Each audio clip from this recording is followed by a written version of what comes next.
तर ट्रेसिंग नक्की कसं असतं, लॉजिक बिल्ड कसं करायचं हे समजून घेण्यासाठी आता हे आपण सेशन करतोय. या प्रोग्रामचं नक्की आउटपुट काय येईल हे समजून घेण्याआधी मला रेंज हे फंक्शन काय करतं, प्रिंट फंक्शन कसं वर्क करतं, या दोन बेसिक गोष्टी आहेत त्या समजून मला आधी घेतल्या पाहिजे. त्यासाठी आपण एक काम करू.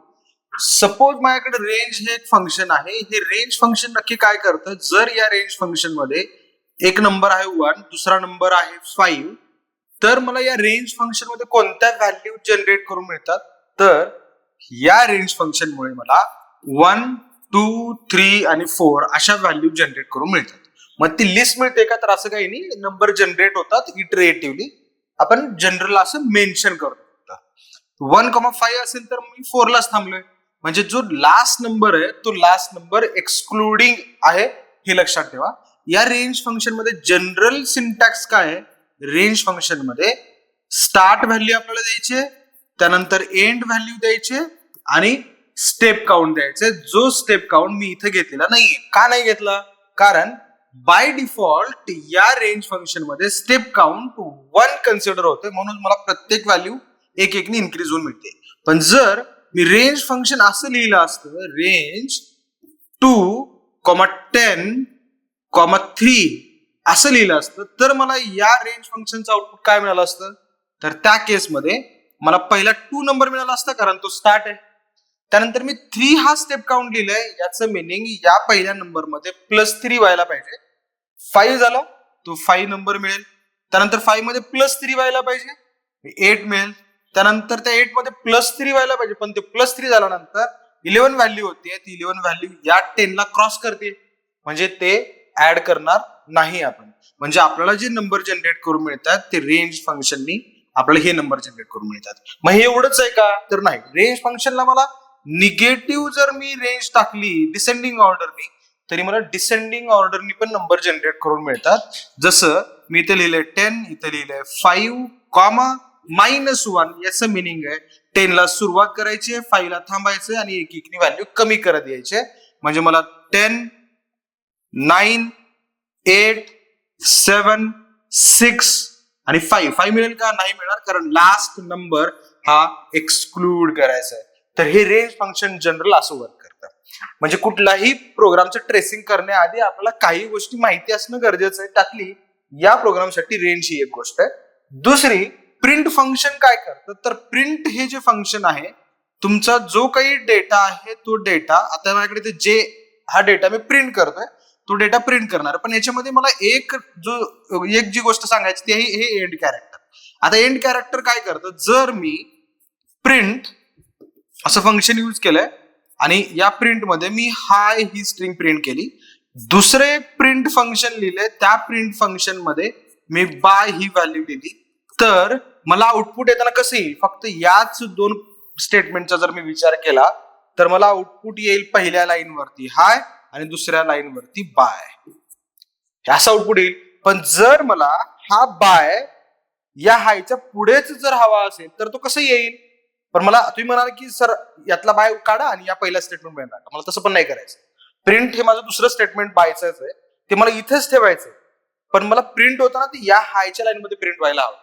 मग या केसमध्ये आपण प्रिव्हियस, म्हणजे जर मला बाय मागच्या लाईनला हवंय तर या प्रिव्हियस प्रिंट मध्ये एंड स्टेटमेंट टाकतो स्पेस.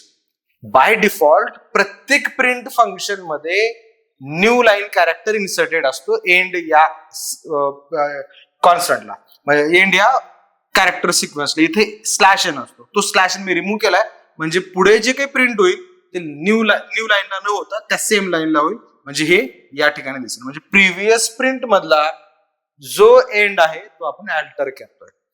तर या गोष्टी आहेत काही जे आपल्याला या प्रोग्रामसाठी लागणार. तर आता हे जर सगळं व्यवस्थित समजलं असेल तर या प्रोग्रामचं ट्रेसिंग करून आपण आता बघणार आहोत. आता आपण ऍक्च्युअल ट्रेसिंग कडे होतो.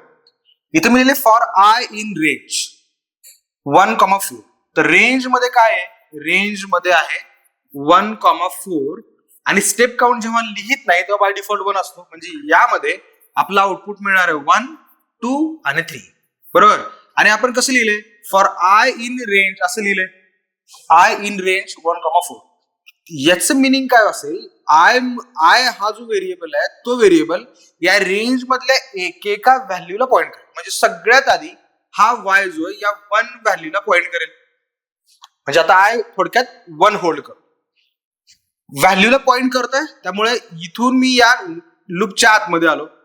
या फॉर लूपच्या आतमध्ये हा फॉर लूप आहे. हा फॉर लूप जर तुम्ही नीट बघितलात तर हा इंडेंट केलेला लूप आहे. म्हणजे तो या फॉर लूपच्या आतमधला फॉर लूप आहे. हा जर इथे असता तर तो पॅरलल लूप असं कन्सिडर केला असता. आपण या फॉर लूपच्या आतमध्ये आलोय. आता हा फॉर जेचा लूप आहे. आता या फॉर जेच्या लूप मध्ये आपण काय लिहिलंय, जेच्या लूप मध्ये पण आपण रेंजच लिहिली. आणि ती रेंज काय आहे, रेंज आहे 1, i+1, 1 स्टार्ट, एंड आणि स्टेप काउंट. 1 म्हणजे रेंज मध्ये 1 आहे, i+1 आहे. आय कशाला पॉइंट करतोय, आता i1 ला पॉइंट करतोय. 1+1 म्हणजे 2, रेंज मध्ये 1, 2 आहे आणि स्टेप काउंट 1 आहे. म्हणजेच काय, 1 आणि 2 जर रेंज मध्ये असेल तर 1 ही एकच व्हॅल्यू जनरेट होईल. कारण 2 जेव्हा जनरेट होईल तेव्हा ते एक्सक्लूड करावं लागेल. म्हणजे या रेंजचा आउटपुट मला 1च मिळेल. बरोबर. आता जे कुणाला पॉइंट करेल तर फॉर जे इन रेंज आहे ना, रेंज मध्ये हा सिक्वेन्स जनरेट झालाय तर जे या 1 ला पॉइंट करेल. इथे पॉइंट केलं त्यांनी, आतमध्ये आलो. आतमध्ये येऊन आपण प्रिंट करतो. म्हणजे जे आउटपुट आहे ना, हे आउटपुट मी ही मार्जिन आहे माझं, इथे जे ची व्हॅल्यू प्रिंट करतो. जे ची व्हॅल्यू काय, जे कशाला पॉइंट करतो, जे 1 ला पॉइंट करतोय. 1 प्रिंट झाला. या एंडमुळे माझा कर्सर आता इथे ब्लिंक करतोय 1च्या साईडला. हे सगळी प्रत्येक एक एक गोष्ट महत्वाची जेव्हा तुम्ही पेन पेपर घेऊन ट्रेसिंग करताय, आणि यानेच तुमचं लॉजिक बिल्ड होणार आहे. बरं, 1च्या नंतर मी माझा कर्सर इथे ब्लिंक होतोय कारण एंड स्टेटमेंटला आपण स्लॅश एन जो बाय डिफॉल्ट असतो तो रिमूव्ह केलाय, काढून टाकलाय. त्यामुळे माझा कर्सर लगेच 1च्या नंतर ब्लिंक होतोय. त्याच्यानंतर इथून परत आपण याच जे कडे जाणार आणि बघणार जेला पॉइंट करायला दुसरा कुठला नंबर आहे. हे जे स्टेटमेंट आहे प्रिंट, हे जेच्या आतमध्ये. त्यामुळे हे स्टेटमेंट झाल्यानंतर एक्झिक्यूट परत आपण जेच्या रेंजला चाललोय आणि इथे चेक करतो जेला कुठली व्हॅल्यू आहे का पॉइंट करण्यासाठी. अजून तर नाहीये, जेला पॉइंट करण्यासाठी काहीच राहिलं नाही. तेव्हा हा लूप माझा टर्मिनेट होईल किंवा मी लूपच्या बाहेर येईल. जेव्हा रेंज संपते तेव्हा मी लूपच्या बाहेर आलो. लूपच्या बाहेर आल्यानंतर काय, लूपच्या बाहेर आल्यानंतर नुसतं प्रिंट आहे. मग हे नुसतं प्रिंट का लिहिलंय, याच्यामध्ये काही लिहिलंय का आपण, काहीच नाही.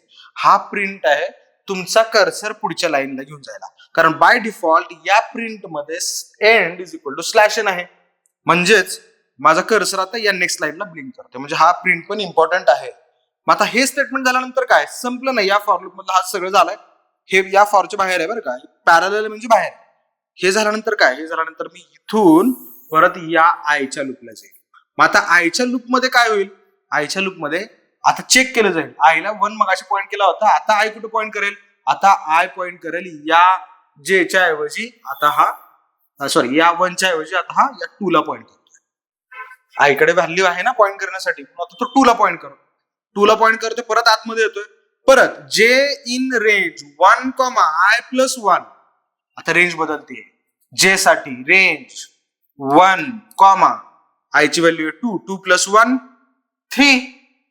तर 1, 3 आणि स्टेप काउंट आहे 1. तर या केसमध्ये जे मध्ये व्हॅल्यू 1 आणि 2. म्हणजे जे साठी इथे जे जनरेट होतात नंबर ते 1 आणि 2 होत आहेत. मग जे इन रेंज 1, 2 असं येईल. मग आता जे सुरुवातीला 1 ला पॉइंट करेल, 1 ला पॉइंट करेल, आतमध्ये येऊ, जे प्रिंट करतोय 1. त्यानंतर एंड मुळे माझा कर्सर लगेच पुढेच ब्लिंक करतोय. परत वर चाललोय आणि परत बघतोय जेला पॉइंट करायला दुसरा कुठला नंबर आहे का किंवा व्हॅल्यू आहे का आहे. मग जे आता 2 ला पॉइंट करेल. मग जे आता 2 ला पॉइंट करतोय, आतमध्ये येऊन जे प्रिंट होतोय. त्यानंतर परत वर चाललोय, आपण परत चेक करतोय जेला पॉइंट करायला काही आहे का, काहीच नाहीये, संपलंय. जेचा काहीच पॉइंट करायला नाही. मग आपण लूपच्या बाहेर येऊ. लूपच्या बाहेर येऊन आपण प्रिंट करतो. नुसतं प्रिंट म्हणजेच काय, माझा कर्सर नेक्स्ट लाईनला आला.